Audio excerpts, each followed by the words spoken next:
बहू जल्दी से काम निपटाकर अच्छे से तैयार हो जाना, आज तो जसवीर की बुआ जी आने वाली हैं। वो बहुत बड़े खानदान की हैं।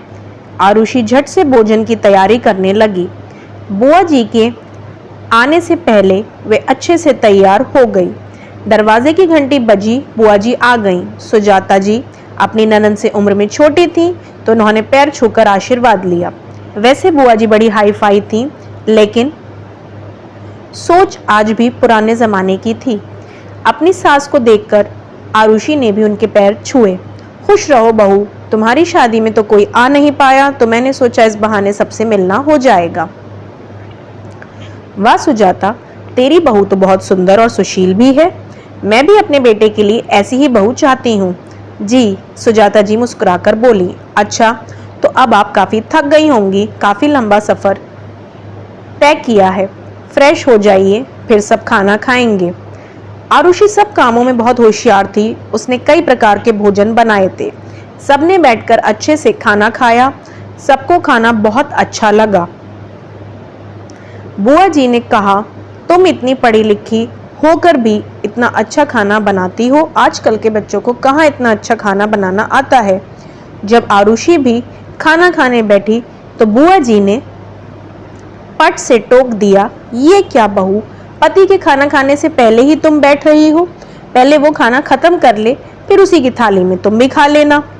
हाँ, ये भी नहीं सिखाया क्या तुम्हारे यहाँ। हाँ, तुम तो ज्यादा पढ़ी लिखी हो, इन सब बातों को कहाँ समझोगी। एक दिन सुजाता जी बाहर गई हुई थी। उनके पीछे बुआ जी आरुषि के कान भरने लगी। बहू, तुम तो पढ़ी लिखी हो, पहले जॉब करती थी, फिर शादी के बाद क्यों छोड़ दी। सुजाता ने मना किया क्या। हमारे यहाँ तो बहू को पूरी आजादी है।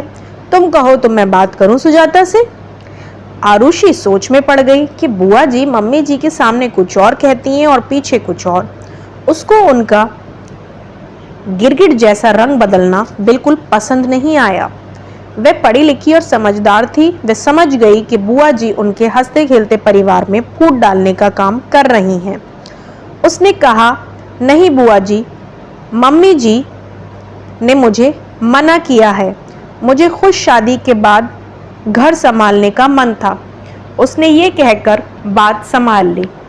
2-3 दिन तक उनका ये सब नाटक चलता रहा। हर बात में टोकना, कमी निकालना, हर बात पर गिरगिट की तरह रंग बदलना। आरुषि को उनका दोहरा चरित्र समझ में नहीं आ रहा था। उसने जसवीर से कहा इस बारे में, तो उसने कहा कि बुआ जी तो उम्र में बड़ी हैं और 4 दिन के लिए आई हैं। वैसे भी मम्मी ने तो आज तक कभी भी कोई शिकायत नहीं की, तो उनकी बातों का बुरा मत मानो, ठीक है। पर जसवीर, बुआ जी दिन भर मम्मी जी के कान भरती रहती हैं। आरुषि बोली। अरे आरुषि, बुआ जी का तो स्वभाव ही ऐसा है, पर तुम तो समझदार हो ना, तो छोड़ो। कई दिन ये सब चलता रहा। एक दिन सुबह सुबह बुआ जी सुजाता जी से बात कर रही थी। देखो सुजाता, तुम तो बड़ी भोली हो। बहू की लगाम जरा कसकर रखोगी तो अच्छा होगा, वरना भैया के जाने के बाद तुम तो बिल्कुल अकेली हो। पता नहीं बहला फुसलाकर जसवीर को अपने बस में कर ले और तुम्हें वृद्ध आश्रम छुड़वा दे। वैसे भी ज्यादा पढ़ी लिखी बहुएं ऐसी ही होती हैं, मैंने कई घरों में देखा है। और तुम्हारी बहू के चेहरे पर तो चालाकी साफ नजर आती है। मुझे नहीं लगता उसको तुम्हारी कुछ भी पड़ी है। कभी हमारे पास बैठकर बात तक नहीं की। रात हुई नहीं कि कमरे में जाकर सो गई, कभी पैर तक नहीं दबाए। आरुषि बुआ जी की सारी बातें बाहर खड़ी सुन रही थी। इतने दिनों से चुप थी, लेकिन आज उसे समझ आ गया, अगर वो चुप रही तो उसके घर को बिगड़ते समय नहीं लगेगा। उसने अंदर जाकर कहा, मैं माफी चाहूंगी कि मैंने छुपकर आप लोगों की बात सुनी।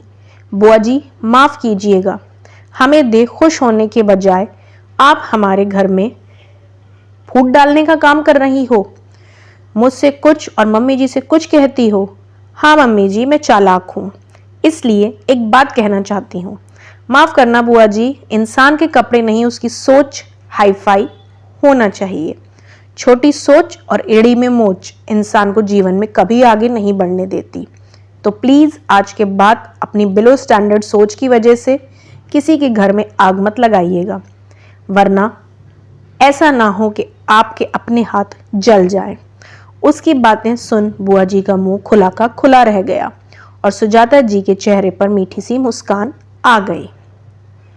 आशा करती हूँ आपको कहानी अच्छी लगी तो लाइक करें और प्लीज़ चैनल को सब्सक्राइब करें और औरों से शेयर ज़रूर करें। मिलती हूँ किसी और अच्छी कहानी में, तब तक के लिए बाय।